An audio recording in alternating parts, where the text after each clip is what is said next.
नमस्कार, स्वागत है आप सभी का कालचक्र में। मैं हूं विपनेश माथुर और मेरे साथ हैं प्रश्न कुंडली विशेषज्ञ पंडित सुरेश पांडे जी। पंडित जी, आपका बहुत बहुत स्वागत है। धन्यवाद। पंडित जी की सलाह मानेंगे तो कभी नहीं पछताएंगे। सुखी जीवन के राज बताएंगे पंडित सुरेश पांडे जी आज कालचक्र में।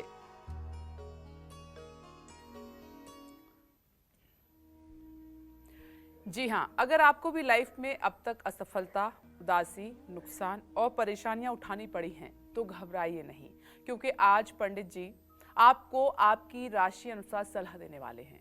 साथ ही आज 12 राशि वालों को पंडित जी वो खास उपाय भी बताएंगे जिसे करने के बाद मिलेगी निरोगी काया, घर आएगी माया, संतान होगी आज्ञाकारी और आप बनेंगे भाग्यशाली। अपने वर्तमान और भविष्य को बेहतरीन बनाने के लिए पूरे 1 घंटे बने रहिए हमारे साथ और ध्यान से देखिए आज का कालचक्र। तो आज पंडित जी आपको राशि अनुसार बेहद दिलचस्प जानकारी देने वाले हैं। तो चलिए अपनी इस चर्चा को शुरू करते हुए सबसे पहले बात करते हैं मेष राशि वालों की। मेष राशि वाले अपने समय को बेहतरीन बनाने और तरक्की पाने के लिए कौन से खास उपाय करें, साथ ही वो कौन सी सलाह है जो पंडित जी आज मेष राशि वाले जातकों को देने वाले हैं, आइए जानते हैं।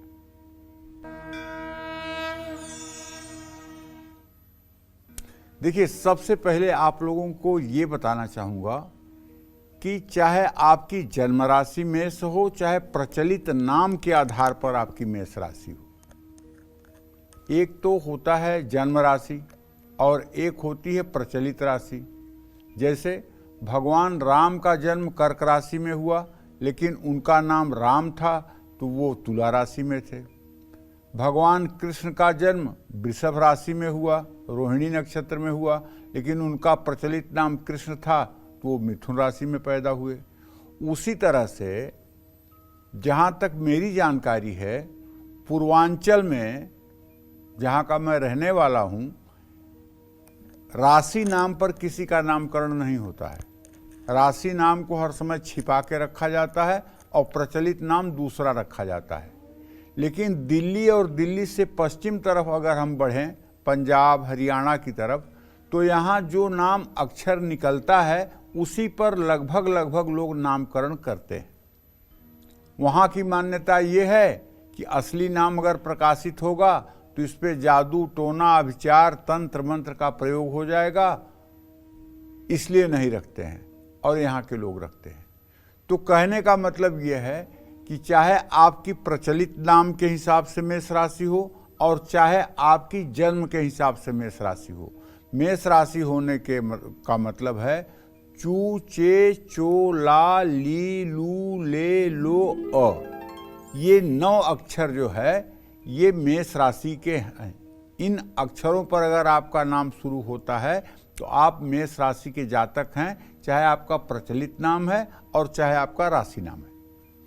मेष राशि का स्थान मनुष्य के शरीर में मस्तक में होता है। मेष राशि वालों के कारक ग्रह मंगल, सूर्य और बृहस्पति हैं। मेष राशि पूरब दिशा का स्वामी होता है। मेष राशि वालों के लिए 3 मुखी रुद्राक्ष सबसे शुभ माना गया है। मेष राशि के जातकों को भगवान सूर्य को नियमित जल चढ़ाना चाहिए और गायत्री की उपासना करनी चाहिए। अगर ज़्यादा नहीं कर सकते तो कम से कम 24 बार गायत्री जरूर बोलिएगा। इससे क्या होगा, आपका आत्मविश्वास कभी कम नहीं होगा और आपका अगर आत्मविश्वास अच्छा होगा तो आप अपने जिंदगी में आने वाली समस्याओं का समाधान कर पाएंगे। गायत्री छंदसाम मातेत, गायत्री वेदों की माता है। गायत्री के प्रभाव को कहने में सरस्वती भी असमर्थ हैं। अगर आप ज़्यादा नहीं कह सकते तो 24 बार तो गायत्री जरूर कहिए। और ये गायत्री एक ऐसा मंत्र है जो अटक से कटक तक, कन्याकुमारी से कश्मीर तक हर गार्जियन अपने बच्चे को बचपन में ही सिखा देता है। यही एक ऐसा मंत्र है जो पूरे भारत के सनातन धर्मियों को लगभग पूछने पर याद मिलता है। तो आप 24 बार अगर गायत्री मंत्र का जप करते रहेंगे सूर्य को जल देने के बाद, तो आपके अंदर सकारात्मक ऊर्जा का प्रवाह बना रहेगा। मेष राशि के जातकों के लिए भाग्य भाव का अधिपति बृहस्पति होता है। ऐसे में भाग्योदय और आर्थिक उन्नति के लिए भगवान श्री हरि विष्णु राम कृष्ण की पूजा करनी चाहिए। आत्मविश्वास बढ़ाने के लिए और कष्टों से मुक्ति पाने के लिए मेष राशि के जातकों को हनुमान जी की पूजा जरूर करनी चाहिए। हाँ, एक जरूर चीज कहना चाहूँगा, यदि आपकी मेष राशि है तो किसी से आपको मुफ्त में कोई चीज नहीं लेना चाहिए। मुफ्त में यदि कोई चीज आप उपहार ले रहे हैं तो इससे आपकी उन्नति प्रभावित होगी, इसमें कोई दो राय नहीं है, क्योंकि मुफ्त की चीजें आपको नहीं फलेंगी। और भाई और पिता से चाहे जितनी विकट परिस्थिति हो, आपको विवाद नहीं करना चाहिए। भाई और पिता का हर समय सम्मान करना चाहिए और हर समय सामंजस्य बनाकर रखना चाहिए अगर आप विकास करना चाहते हैं तो। आंत और दांत की सफाई का ध्यान रखें। घर आए मेहमानों को मीठा जरूर खिलाएं और क्रोध बिल्कुल ना करें। देखिए, अब ये बात मैं क्यों कह रहा हूँ क्रोध बिल्कुल ना करें, इसलिए कि मेष राशि वाले बहुत शॉर्ट टेम्पर्ड होते हैं, क्योंकि इनका राजस्वामी मंगल है। क्रोधो पराक्रमो भौम, क्रोध और पराक्रम का कारक ग्रह मंगल है। और अगर मंगल स्वामी है और मेष राशि का जातक है और उसको क्रोध ना आए, ये हो ही नहीं सकता। मेष राशि के जातकों को एक क्षण के लिए इतना क्रोध आता है कि जैसे ज्वालामुखी फूटता है वैसे इनका क्रोध फूटता है। तो इन्हें धीरे धीरे अभ्यास करना चाहिए क्रोध को समाप्त करने के लिए। अपने क्रोध को कम करने के लिए इन्हें धीरे धीरे प्रयास करना चाहिए। जब क्रोध आए तो क्या करना चाहिए, जैसे गुस्सा आया, कुछ बहुत बुरा आप बोलने वाले हैं किसी को, या आप हाथ उठाने वाले हैं किसी के ऊपर, तो उस समय आप बोलिए सीताराम सीताराम सीताराम सीताराम, 5 बार बोलिए सीताराम सीताराम। तुरंत आपका क्रोध गायब हो जाएगा, क्योंकि उस क्रोध की जगह पर इतनी बड़ी चीज आ जाएगी कि वो क्रोध स्वयं समाप्त हो जाएगा। शर्माइए मत, शर्मिंदा मत होइए ये कहने में कि हम जोर जोर से सीताराम बोलेंगे तो दुनिया क्या सोचेगी, पागल हो गया है। अरे नहीं, क्रोध को भगाने का यही एक तरीका है। अगर क्रोध आ गया है और वो क्रोध आपका नुकसान करने वाला है तो सीताराम सीताराम 5 बार करने से क्रोध गायब हो जाएगा। इसको करके देख लीजिए। जय मां विंध्यवासिनी। और चलिए अब बात करते हैं वृषभ राशि वालों की। धन लाभ, अच्छी नौकरी और कारोबार बढ़ाने के लिए वृषभ राशि वाले कौन से खास उपाय करें, और साथ ही वो कौन सी सलाह है जो आज पंडित जी वृषभ राशि वालों को देने वाले हैं, आइए जानते हैं। देखिए, चाहे आपके प्रचलित नाम से और चाहे आपके राशि नाम से, अगर आपकी वृषभ राशि बनती है तो आपके अक्षर अगर ई से, ऊ से, ए से, ओ से, वा, वी, वू, वे, वो, वू, इन 9 अक्षरों से अगर आपका नाम शुरू होता है तो आपकी राशि वृषभ है। वृषभ राशि का स्वामी शुक्र होता है और वृषभ राशि का स्थान जो है वो मुख होता है। वृषभ राशि का कारक ग्रह शुक्र, बुध और शनि है। आपके लिए 6 मुखी रुद्राक्ष शुभकारी माना जाता है। आपकी आर्थिक वृद्धि और अच्छी नौकरी और कारोबार में बढ़ोतरी के लिए आपको भगवती दुर्गा, मां महालक्ष्मी की उपासना जरूर करनी चाहिए। यदि वृषभ राशि हो तो ऐसे लोगों को शक्ति की उपासना में पुरजोर मन लगाना चाहिए। शक्ति की उपासना में आप दुर्गा की पूजा, महालक्ष्मी की पूजा, महाकाली की पूजा, महासरस्वती की पूजा, पार्वती की पूजा या संतोषी माता की पूजा, कोई भी देवी की पूजा करने से आपको अत्यंत लाभ मिलेगा। कष्टों से मुक्ति के लिए आपको शनि देव के मंदिर में शनिवार को नमन जरूर करना चाहिए और हो सके तो सरसों का तेल और नमक दान करना चाहिए। मंगलवार को सुंदर कांड का पाठ करना भी आपके लिए लाभदायक है।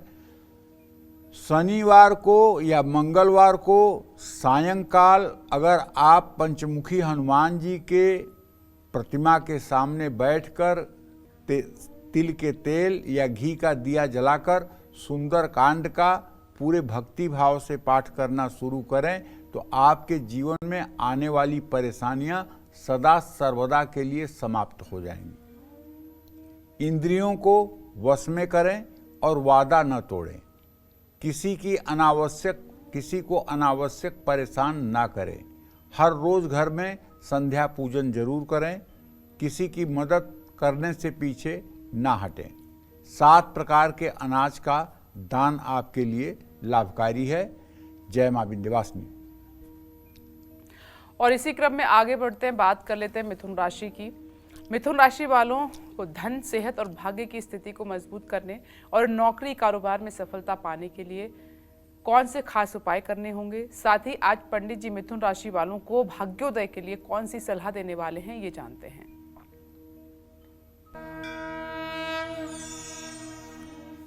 देखिए, चाहे आप अपने प्रचलित नाम से और चाहे राशि नाम से अगर मिथुन राशि के जातक हैं तो निश्चित है का, की, कु, के, को, घ, अंग, छ, ह, ये इतने अक्षर जो है मिथुन राशि के हैं। अगर इन अक्षरों से आपका नाम शुरू होता है तो आपकी मिथुन राशि है। ये राशि वायु तत्व प्रधान राशि है और मिथुन राशि का स्वामी ग्रह बुध है। मिथुन राशि का स्थान छाती है, बाजू और श्वास नली में इसका स्थान है, कंठ पर भी इसका स्थान है।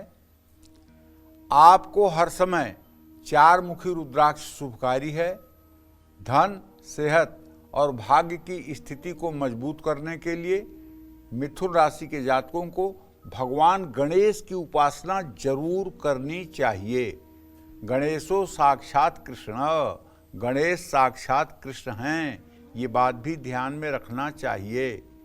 जैसे परम ब्रह्म परमेश्वर भगवान श्री कृष्ण हैं, वैसे ही गणेश का स्थान है।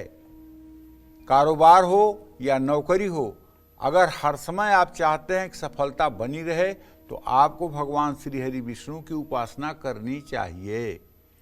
प्रातः स्मरामि भवभीति महार्ति शांत्यै नारायणं गरुड़वाहनयब्जनाभं ग्राहाभिभूति वरवारण मुक्ति हेतुम चक्रायुधम तरुणवारिज पत्र नेत्रम।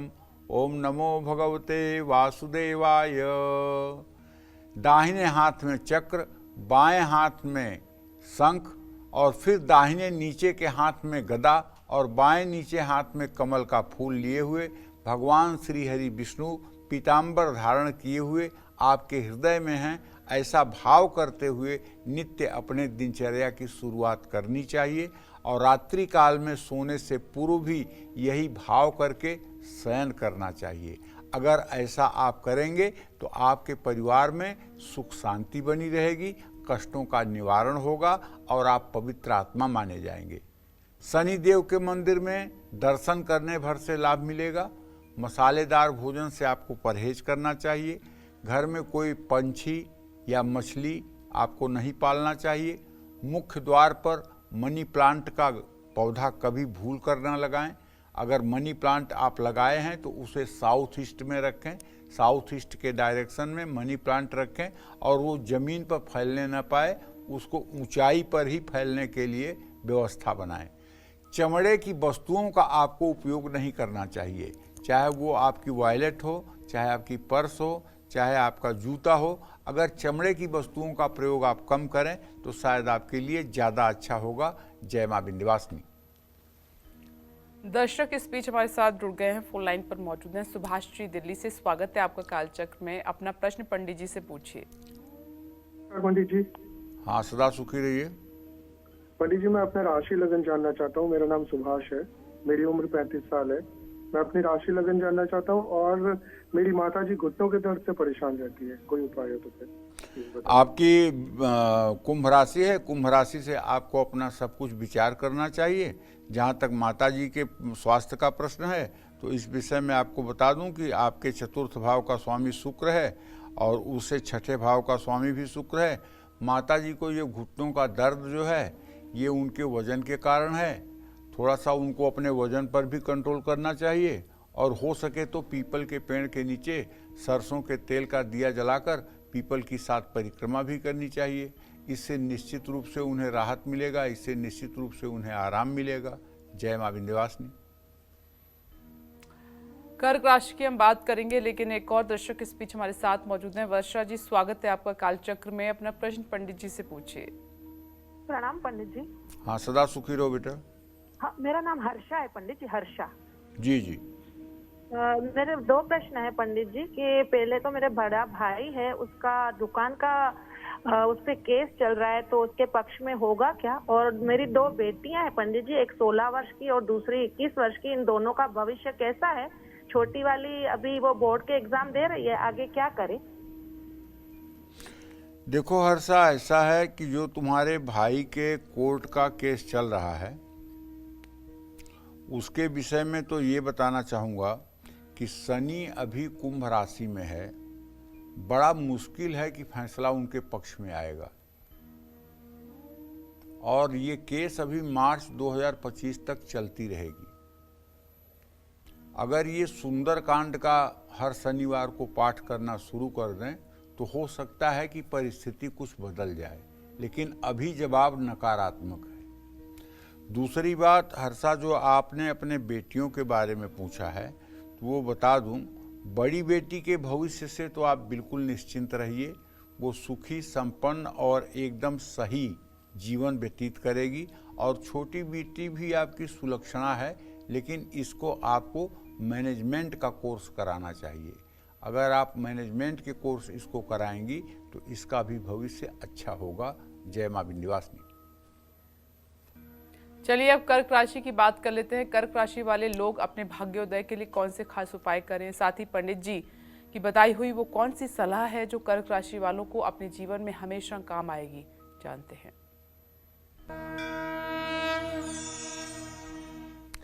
देखिए, चाहे आपकी प्रचलित राशि कर्क है, चाहे आपकी पुकार राशि कर्क है, हु हे होडा डीडू डेडो, ये नाम अक्षर 9 अक्षर कर्क राशि के हैं। और कर्क राशि जो है ये जल तत्व प्रधान राशि है।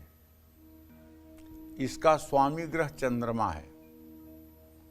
कर्क राशि के कारक ग्रह चंद्रमा हैं, मंगल हैं। कर्क राशि का स्थान हृदय पर माना जाता है। आपके लिए 2 मुखी रुद्राक्ष शुभकारी होता है, और कर्क राशि वालों को भगवान शिव की ही उपासना करनी चाहिए। कर्क राशि का स्वामी चूंकि चंद्रमा है, और चंद्रमा को क्षय रोग जब हुआ था तो चंद्रमा ने सोमनाथ में सोमनाथ नाम के ज्योतिर्लिंग की स्थापना की थी, तब उसका क्षय रोग ठीक हुआ था। तो इसलिए अगर आपके राशि स्वामी का कष्ट भगवान शिव दूर कर सकते हैं तो आपके कष्टों का निराकरण भी शिव दरबार में ही मिलेगा।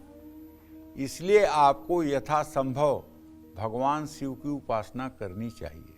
भगवान राम कर्क राशि के थे, उन्होंने भी लंका पर चढ़ाई के पहले रामेश्वरम की स्थापना की।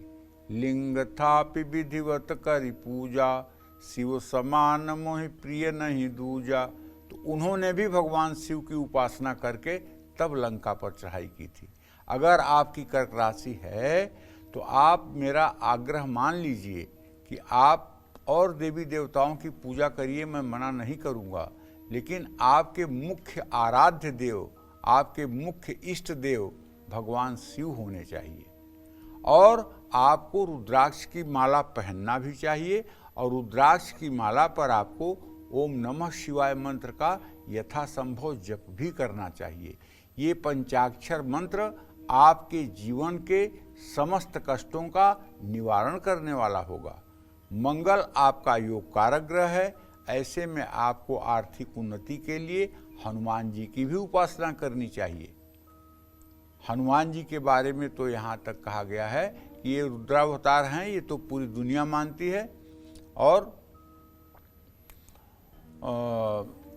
स्वामी परम पूज्य राम भद्राचार्य हनुमान चालीसा में लिखा हुआ है शंकर सुवन केसरी नंदन, लेकिन स्वामी राम भद्राचार्य कहते हैं शंकर स्वयं मारुति नंदन, शंकर स्वयं मारुति नंदन। शंकर स्वयं है हनुमान जी के रूप में। यहाँ हनुमान चालीसा कहता है शंकर सुवन, शंकर जी के पुत्र हैं हनुमान जी, और वो कहते हैं नहीं, शंकर स्वयं मारुति नंदन, शंकर स्वयं हनुमान बन करके आए हैं। तो अब इस विषय में मैं निर्णय नहीं दे सकता हूँ, लेकिन मुझे मतलब कि जो देखने में लग रहा है तुलसीदास जी की रचना भी ठीक है और रामभद्राचार्य जी के कहने का तरीका भी मुझे ठीक लग रहा है। तो ये तो बड़े विद्वानों की बात है, लेकिन सच बात तो ये है कि शंकर जी का जो मतलब कि प्रतिबिंब है वो हनुमान जी में झलकता है, ऐसा मेरा आभास है। भाग्य को बल देने के लिए श्री राम की आराधना से आपको बहुत लाभ मिलेगा। जल्दबाजी में और कम उम्र में आपको विवाह नहीं करना चाहिए। धार्मिक स्थान में नंगे पैर जाना चाहिए। अपनी माँ का पूरा सम्मान करना चाहिए। अपनी गोपनीय बातों को जल्दी प्रकट नहीं करना चाहिए। इन सब बातों का अगर आप सलाह मान करके निर्वाह करें तो निश्चित रूप से आपका जीवन सफल रहेगा। जय मां विंध्यवासिनी। दर्शक कमल जी हैं इस वक्त हमारे साथ फोन लाइन पर मौजूद हैं दिल्ली से। स्वागत है आपका कालचक्र में। अपना सवाल पंडित जी से आप कर सकते हैं।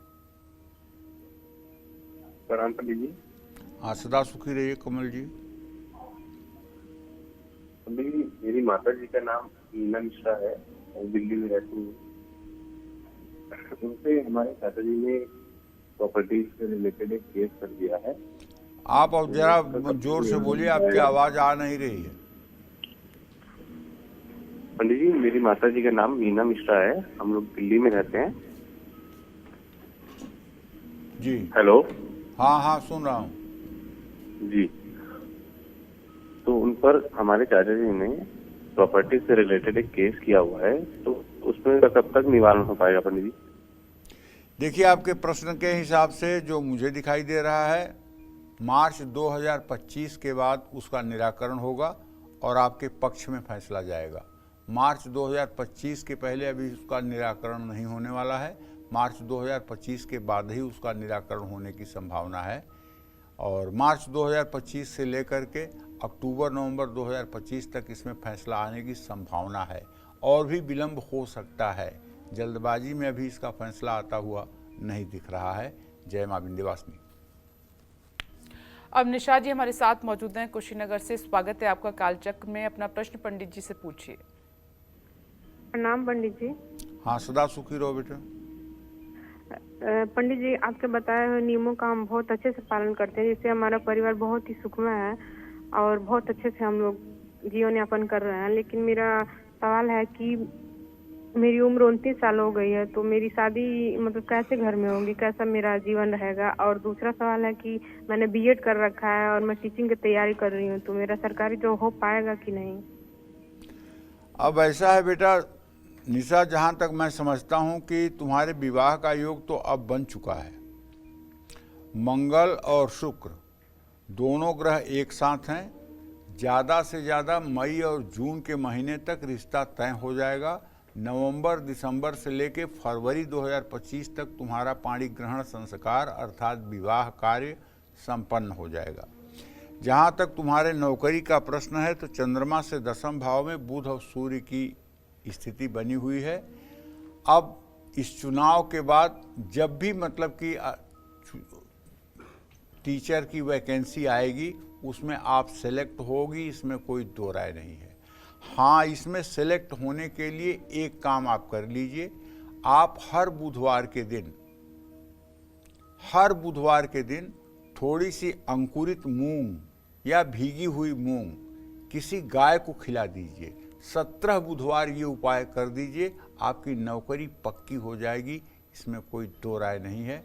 जय मां विंध्यवासिनी। चलिए अब बात करते हैं सिंह राशि वालों की। किन उपायों को रोकने से सिंह राशि वालों के भाग्य को बल मिलेगा और इनकी आर्थिक स्थिति बेहतर होगी और इन्हें दिन रात तरक्की मिलेगी। साथ ही पंडित जी इन्हें जीवन में सफल होने के लिए कौन सी सलाह दे रहे हैं, जानते हैं।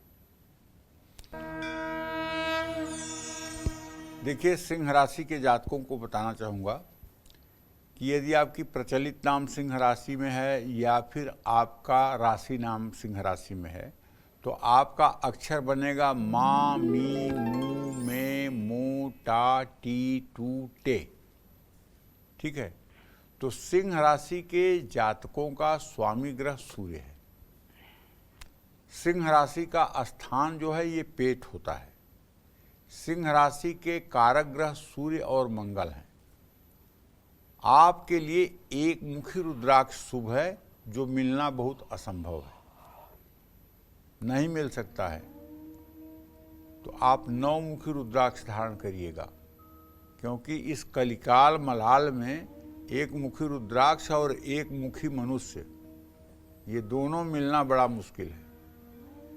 जैसे एक मुखी रुद्राक्ष नहीं मिलेगा ना, वैसे ऐसे लोग आपको बहुत कम मिलेंगे जो कहें वही करें, कहेंगे कुछ करेंगे कुछ। एक मुखी रुद्राक्ष और एक मुखी मनुष्य कलयुग में थोड़े कम हो गए। आपको हर सुख की प्राप्ति के लिए प्रतिदिन सूर्य की उपासना करनी चाहिए। एकदम आपको ब्रह्म मुहूर्त में उठ करके अगर संभव है स्नान ध्यान करके सूर्य को अर्घ्य देना चाहिए, गायत्री की उपासना करनी चाहिए, और हो सके तो अग्निहोत्र करना चाहिए। अग्निहोत्र का मतलब आप समझिए, तांबे के हवन कुंड में आम की लकड़ियां जला करके कपूर से, और घी, चीनी, शहद और काले तिल से, चांदी के चम्मच से गायत्री मंत्र के द्वारा 108 बार हवन करना चाहिए। ये हवन आपको क्या देगी पता है आपको? आपकी चमक सूरज और चंद्रमा की तरह हो जाएगी। आपको इस धरती पर कोई आपका मुकाबला करने वाला नहीं होगा। तांबे के लोटे से सूर्य को जल चढ़ाएं, सूर्य मंत्र का भी जप करें, आदित्य हृदय स्तोत्र का पाठ करें। इससे आपको अच्छी सेहत और सकारात्मक ऊर्जा प्राप्त होगी। भाग्य को बल देने के लिए और पारिवारिक सुख शांति के लिए हनुमान जी की विधिवत उपासना करनी चाहिए। कारोबार और नौकरी में सफलता के लिए सिंह राशि के जातकों को भगवती दुर्गा की पूजा आराधना करनी चाहिए। सिंह राशि के जातकों को नवरात्र के 9 दिनों के कठोर व्रत जरूर करने चाहिए।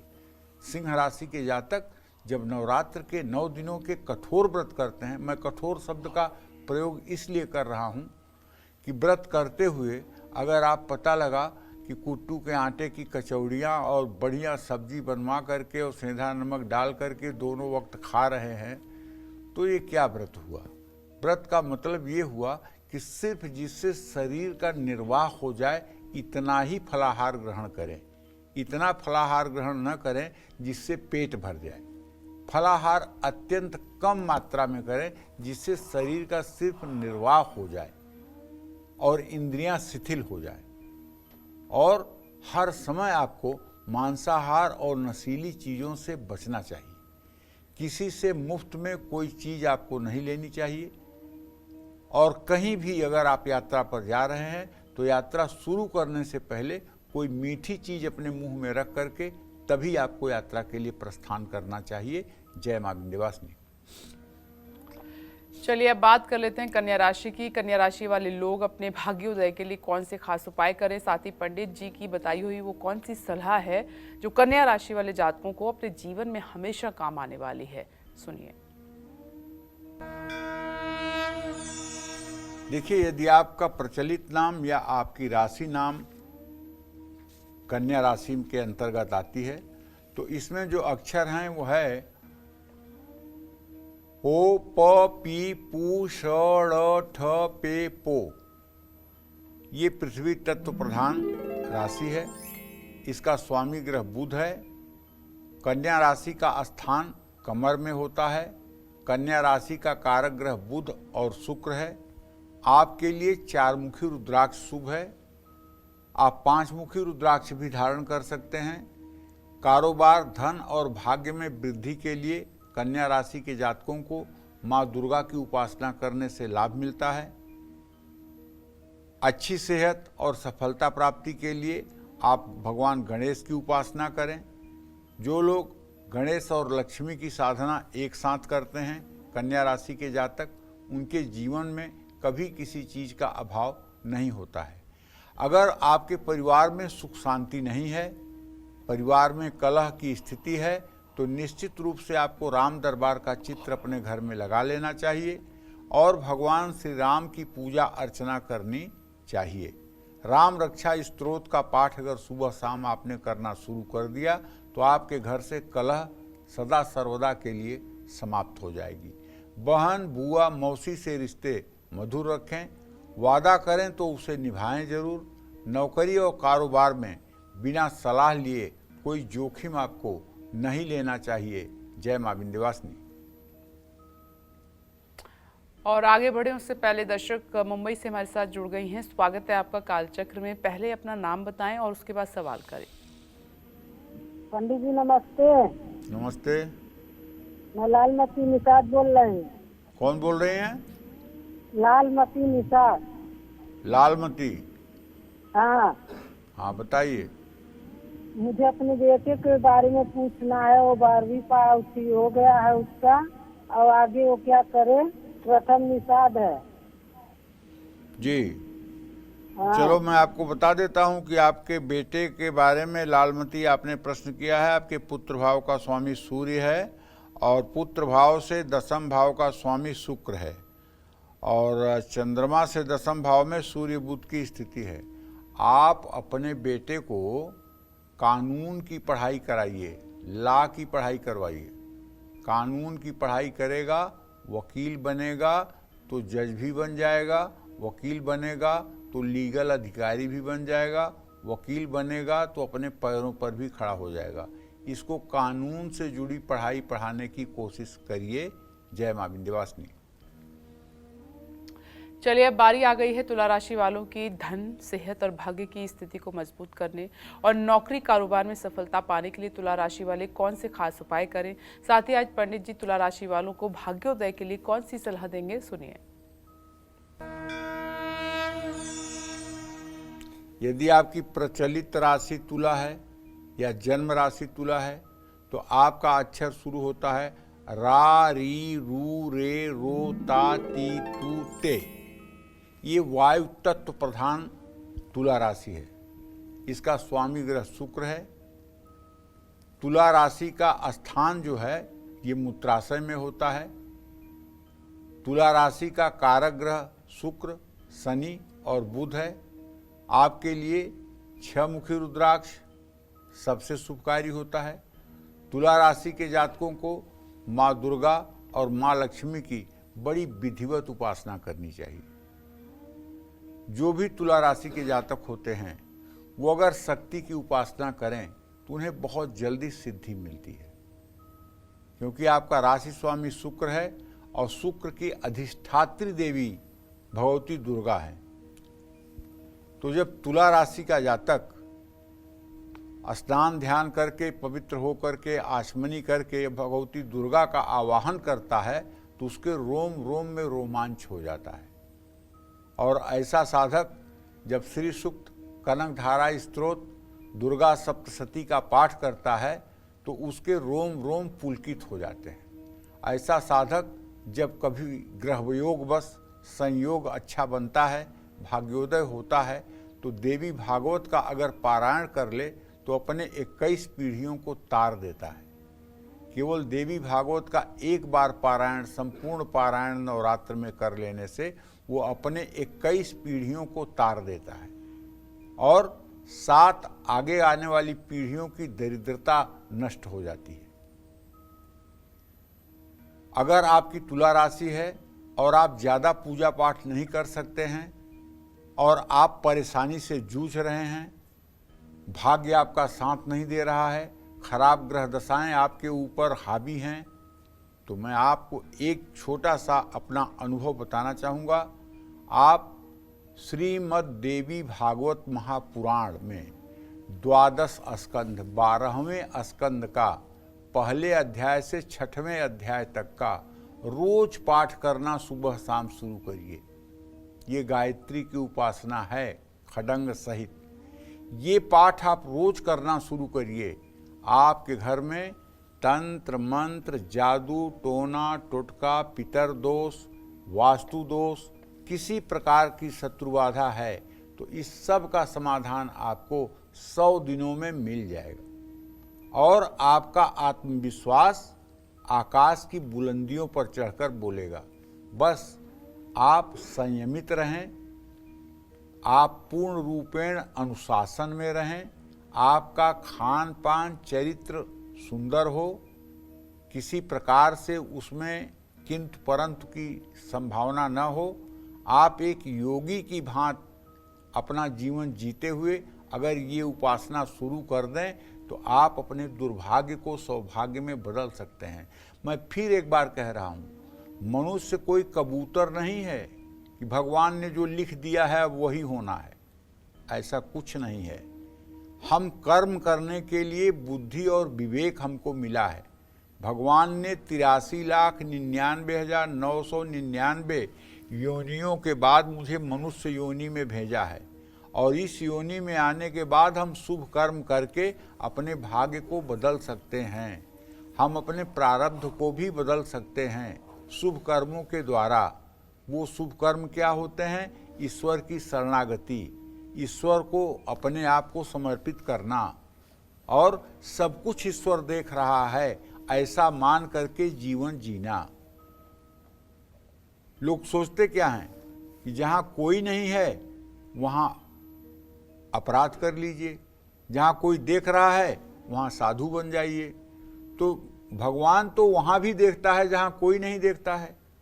तो आप मनुष्य से डरते हैं, भगवान से नहीं डरते हैं। भगवान से डरने की जरूरत है, मनुष्य से डरने की क्या जरूरत है? देखिए, आपका योग कारक ग्रह शनि है। ऐसे में अगर आप शनि देव के मंत्रों का जप करेंगे तो इससे भी आपके परिवार में सुख शांति रहेगी, बच्चों का भाग्य संवरेगा, संतान सुख की प्राप्ति होगी, वैवाहिक जीवन अच्छा रहे, इसके लिए हर रोज आपको सुंदरकांड का पाठ करना चाहिए। कारोबार, सेहत, आत्मविश्वास के लिए माँ पार्वती की पूजा करनी चाहिए। आपको रोज भोजन करने से पहले एक रोटी गाय को जरूर देनी चाहिए और थोड़ा सा भोजन आपको कुत्ते के लिए और कौवे के लिए छोड़ना चाहिए। खट्टा नहीं खाना चाहिए। अपने घर और शरीर में दोनों जगह साफ सफाई रखना चाहिए। साफ सुथरा बिना कटा फटा कपड़ा आपको पहनना चाहिए। सुगंधित इत्र या परफ्यूम का आप प्रयोग कर सकते हैं। कर्म और मन से दोनों से पवित्र रहने की कोशिश करें। जय मां विंध्यवासिनी। चलिए अब बात करते हैं वृश्चिक राशि वालों की। शारीरिक और मानसिक स्वास्थ्य के लिए वृश्चिक राशि वालों को किसकी पूजा करनी चाहिए? आर्थिक उन्नति और संपत्ति की प्राप्ति के लिए कौन सा उपाय करना चाहिए? साथ ही आज पंडित जी वृश्चिक राशि वालों को भाग्योदय के लिए कौन सी सलाह देंगे, आइए जानते हैं। देखिए, यदि आपकी प्रचलित राशि वृश्चिक राशि है या आपकी जन्म राशि वृश्चिक राशि है तो ना, नी, नू, ने, नो या ई, यू, तो ये 9 अक्षर आपके राशि के बनते हैं। आपका राशि स्वामी ग्रह मंगल है। वृश्चिक राशि का जो स्थान है वो लिंग मूल है और गुदा है। इसके कारण ग्रह मंगल, गुरु और चंद्रमा है, कारक ग्रह। आपके लिए 3 मुखी रुद्राक्ष लाभकारी है। शारीरिक और मानसिक स्वास्थ्य के लिए आपको हनुमान जी की पूजा करनी चाहिए। हनुमान चालीसा का पाठ करना चाहिए। मंगलवार के दिन आपको ब्रह्मचर्य का पालन करना चाहिए। सुंदरकांड का आयोजन करके घर में शनिवार और मंगलवार को सुंदरकांड का आयोजन करना चाहिए। नित्य हनुमान चालीसा और बजरंग बाण का पाठ करना चाहिए। संकट मोचन हनुमानाष्टक का भी पाठ लाभदायक है। भाग्योदय के लिए आपको भगवान शिव की उपासना करनी चाहिए। हाँ, एक बात जरूर कहना चाहूँगा कि अब जैसे वृश्चिक राशि का कोई लड़का भी 6 महीने का होगा और कोई 80 साल का होगा, कोई 25 साल का होगा, कोई 50 साल का होगा, एक ही उम्र के सब लोग नहीं है ना। तो इस तरह से अगर आपकी ऐसी उम्र है जिस उम्र में आपके कंधे पर परिवार की जिम्मेदारी है, आपके सामने परिवार को पालने की समस्या है, आपके सामने परिवार के उत्तरदायित्व को निभाने की जिम्मेदारी है, बेटी बेटे को पढ़ाना लिखाना है, उनकी विवाह शादी करना है, घर मकान की व्यवस्था करना है और किस्मत नहीं साथ दे रही है, तो मैं आपको एक उपाय बताना चाहूँगा। आप 40 दिन लगातार किसी शिवालय में जाइए, शिव मंदिर नहीं, शिवालय। शिवालय उसको कहते हैं जहाँ गर्भगृह के अंदर शिवलिंग होता है और बाहर नंदी बैठे होते हैं, जिसका आकार पिरामिड की तरह होता है। जो मंदिर पिरामिड के आकार का होता है उसको शिवालय बोलते हैं। वहाँ जाकर के शिवलिंग की जल दूध बेलपत्र से पूजन करके, एक घी का दिया प्रज्वलित करके, कुछ भोग प्रसाद अर्पित करके और उत्तर दिशा में मुंह करके आसन पर बैठ करके आपको ओम नमः शिवाय का 24 माला जप करना चाहिए। ये उपाय अगर आप 40 दिन कर लें तो मैं दावे के साथ कह सकता हूँ आप अपनी जिम्मेदारियों को निभाने के लायक हो जाएंगे। आपको कोई न कोई रास्ता भगवान शिव की कृपा से ऐसा मिलेगा जिससे आप अपने जीवन का ठीक ढंग से निर्वाह कर पाएंगे। और अगर आपने ये नियम बना लिया कि नहीं मुझे आजीवन इस नियम का पालन करना है, तो कुछ पूछना ही नहीं है। आशुतोष तुम अवधर दानी, आरत हरहूँ दीन जन जानी। भगवान शिव तो भोलेनाथ हैं, इनके शरण में जाने के बाद तो फिर कुछ असंभव रह ही नहीं जाता है। ये क्या नहीं दे सकते हैं, क्या नहीं कर सकते हैं। तो बस मैं तो आपसे यही कहूँगा कि इनकी शरणागति ले लीजिए और गुरुवार को हो सके तो केले के पेड़ में जल और हल्दी डालिए, केले के पेड़ की पूजा करिए। किसी से मुफ्त में कोई चीज़ आप गिफ्ट में या उपहार में अगर लेंगे तो इससे आपको नुकसान होगा, लेकिन अगर संकोच बस आपको लेना पड़ रहा है तो आप ले लीजिए, उसको फिर आप आगे किसी को दे दीजिए, उसका उपयोग मत करिए। भाई और पिता से सामंजस्य बनाकर रखिए, उनकी आज्ञा का पालन करिए। पेट और दांत ये दोनों ठीक रहें, इसके बारे में भी आपको ध्यान रखना चाहिए। घर आए मेहमानों का मीठा खिला करके स्वागत करें और क्रोध आपको बिल्कुल नहीं करना चाहिए। जय मां विंध्यवासिनी। चलिए अब बात करते हैं धनु राशि वालों की धन लाभ, अच्छी नौकरी और कारोबार बढ़ाने के लिए धनु राशि वाले कौन से खास उपाय करें, साथ ही वो कौन सी सलाह है जो आज पंडित जी धनु राशि वाले जातकों को देना चाहते हैं। आइए जानते हैं।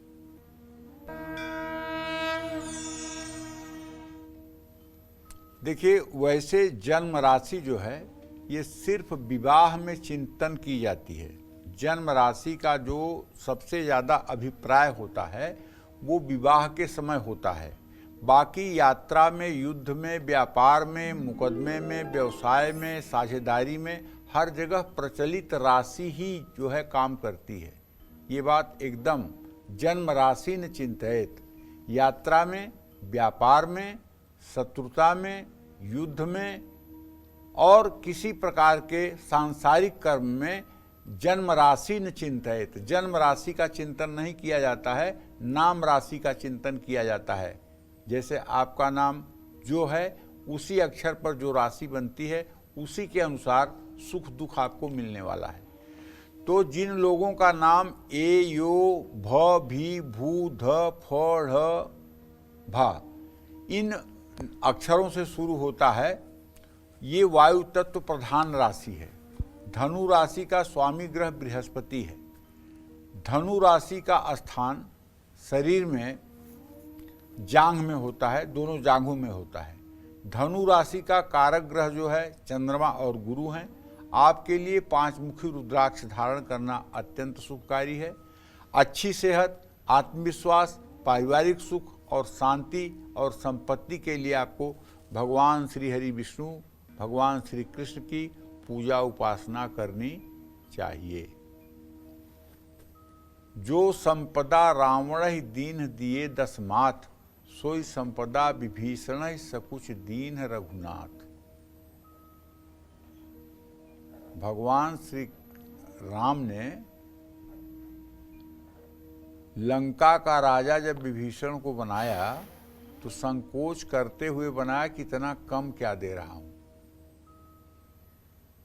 और थोड़ा सा चावल खा करके भगवान कृष्ण ने सुदामा का कुबेर की तरह सुदामा पुरी का निर्माण करवा दिया।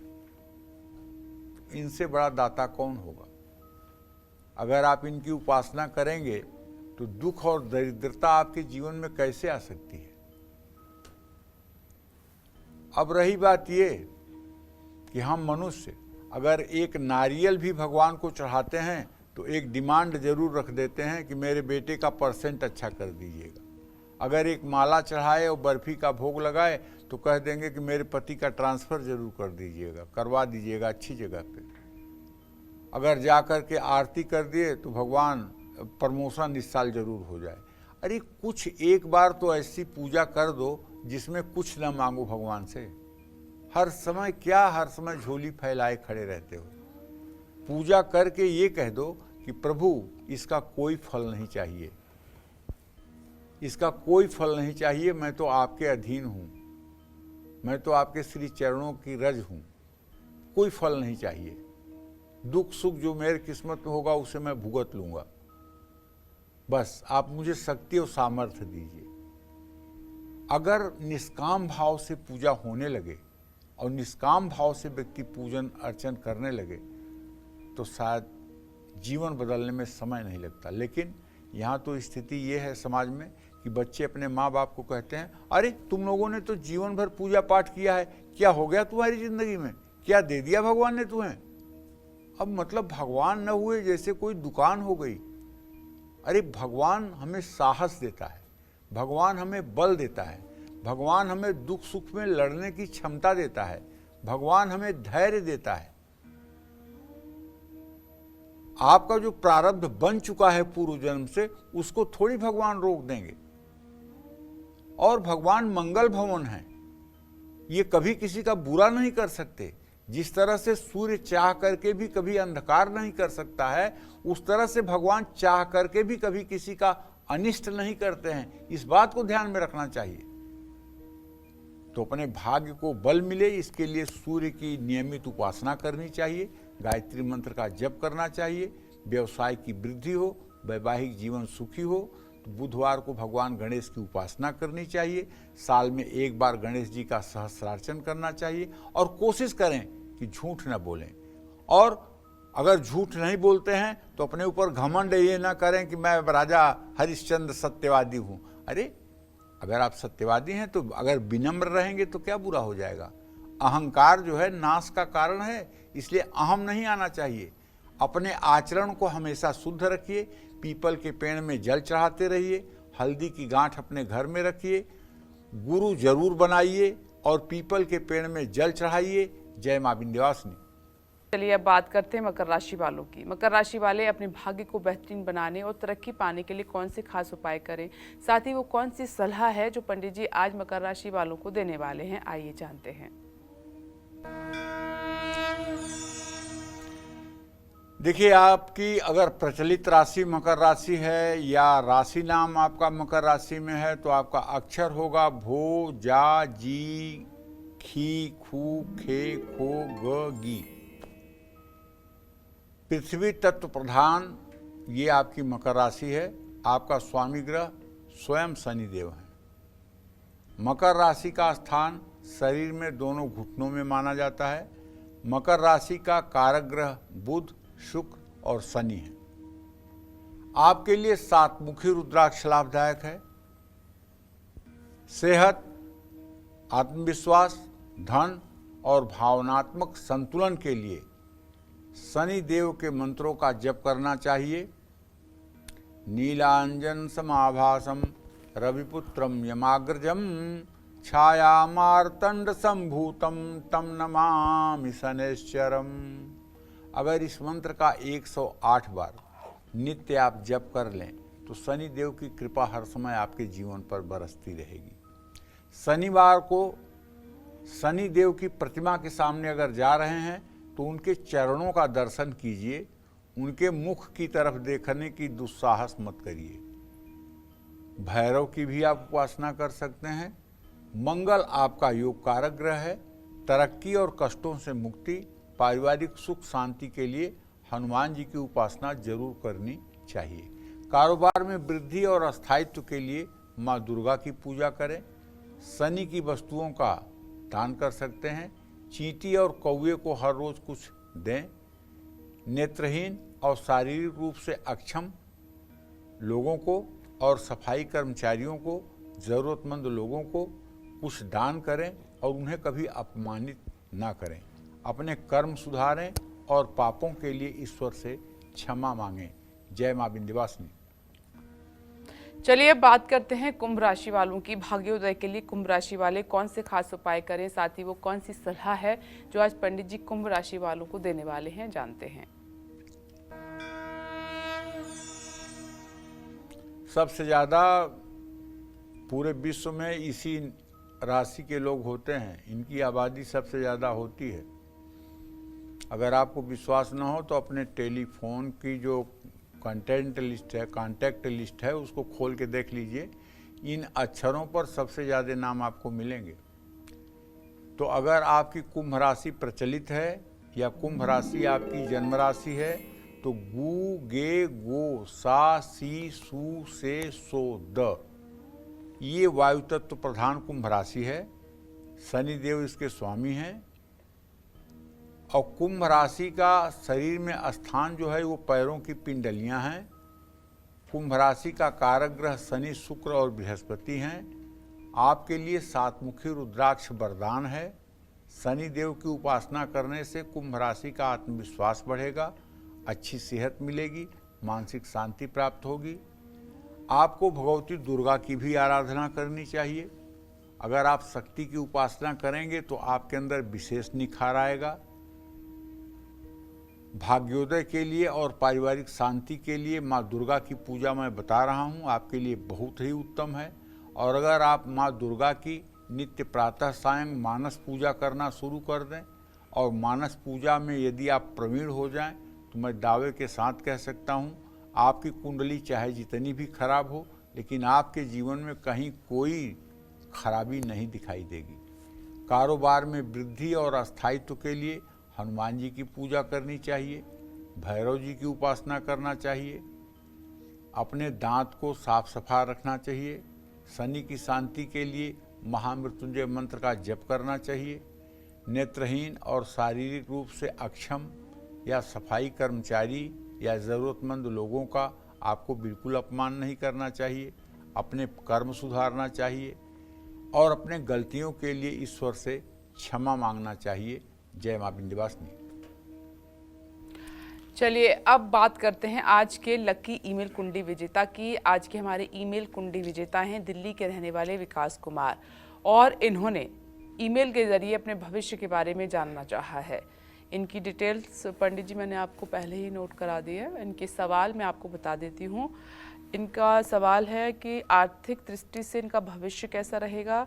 साथ ही दूसरा सवाल भी है कि इनके स्वास्थ्य भी ठीक नहीं रहता है, इसके लिए भी कुछ उपाय बताएं। देखिए, ऐसा है कि विकास का जन्म 9 सितंबर 1990 को 3:55 पर प्रातःकाल हुआ है दिल्ली में। विकास, आपकी कुंडली के हिसाब से बेटा कर्क लग्न में आपका जन्म हुआ है, मेष राशि है। आपके जन्म लग्न में रोग भाव का स्वामी और भाग्य भाव का स्वामी बृहस्पति केतु के साथ बैठ करके गुरु चांडाल योग बना रहा है। आपको बचपन से ही पेट के रोग की समस्या है और आप फैटी लीवर के पेशेंट हैं। आप अपना जांच करवा लीजिएगा। आपके धन भाव का स्वामी सूर्य स्वयं स्वगृही होकर के आपके धन भाव में बैठा हुआ है, लेकिन व्ययेश बुध भी बैठा हुआ है। इसलिए व्ययेश और धनेश की अगर युति है तो इसका मतलब कि आपके आमदनी और व्यय का संतुलन है। न तो आप बचा पा रहे हैं, न तो आप कर्ज में जा पा रहे हैं। अगर आप इसको ठीक करना चाहते हैं तो आपको सूर्य के मंत्र ओम घृणी सूर्याय नमः, इस मंत्र का 10 माला जप आपको करना चाहिए और कम से कम 31 दिन जरूर करना चाहिए। और दूसरी बात, आपको ऋण मोचन मंगल स्तोत्र का भी पाठ करना चाहिए, तब आपकी आर्थिक स्थिति ठीक होगी।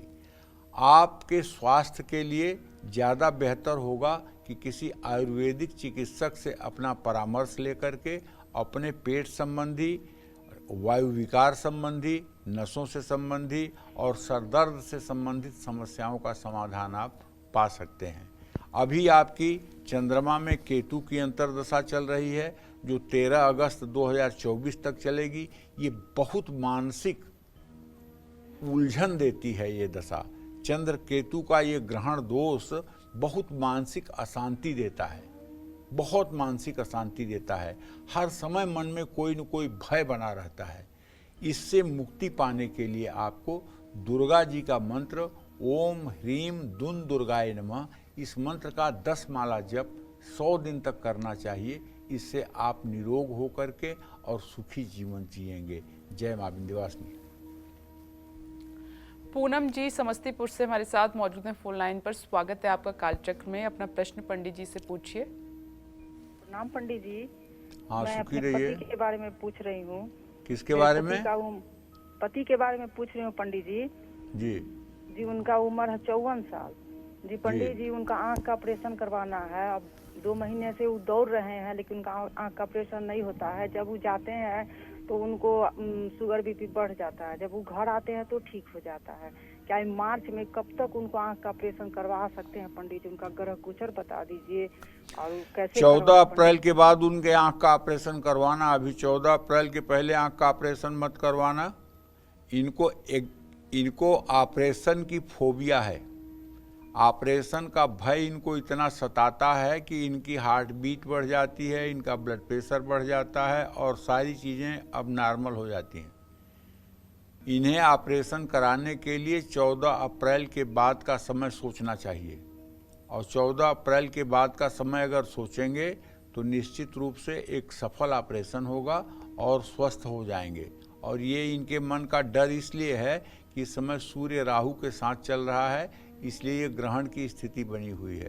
तो अब 14 अप्रैल के बाद मन बनाइए, निश्चित रूप से ऑपरेशन सक्सेस होगा, कोई घबराने की बात नहीं है। चलिए अब बात करते हैं मीन राशि वालों की। मीन राशि वाले अपने भाग्य को बेहतरीन बनाने और तरक्की पाने के लिए कौन से खास उपाय करें, साथ ही वो कौन सी सलाह है जो पंडित जी आज आपको देने वाले हैं, जानते हैं।